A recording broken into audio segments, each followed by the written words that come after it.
Sasagot lang tayo mga ka-DIY no, ng ilang katanungan.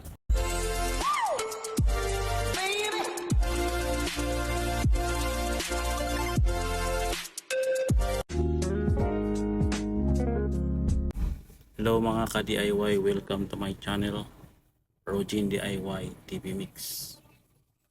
Sasagot lang tayo mga ka-DIY no, ng ilang katanungan. Meron tanong dito. Sir, tanong ko lang, para saan ang MPPT charge controller? Ang MPPT post charge controller 300 watts ay siya po ang magcha-charge, magko-convert sa solar panel papunta sa battery natin.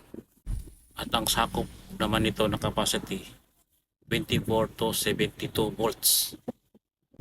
At ang solar naman naggamitin natin 120 pinakababa at ang pinakamataas naman 200 watts. At kung gagayahin mo naman ang ganitong setup, ito lang ang suggest ko sa iyo sir.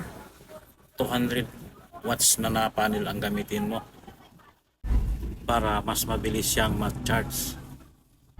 Dahil itong ginawa ko 120 watts lang na panel, sakto lang sa aking budget. Okay pa rin naman to kahit mababa lang yung panel, 100% legit. Ayan sir, sana nasagot ko na ang iyong katanungan. Ayan, magbasa pa tayo ng ibang comment pa no. Ito, sabi dito, good luck sa tagal ng charging yan. 60 volts, kita naman sa watt meter, more than 40 watts lang ang charging. Sira na para panel mo dyan bago ka maka full charge. Ayan mga ka-DIY no, nabubulol pa tayo. Sagutin lang natin ang katanungan na ito. Sa tagal kong ginagamit na yan, kahit 220 watts lang yung panel, okay naman hanggang ngayon. Wala namang problema, nagcha-charge din naman siya.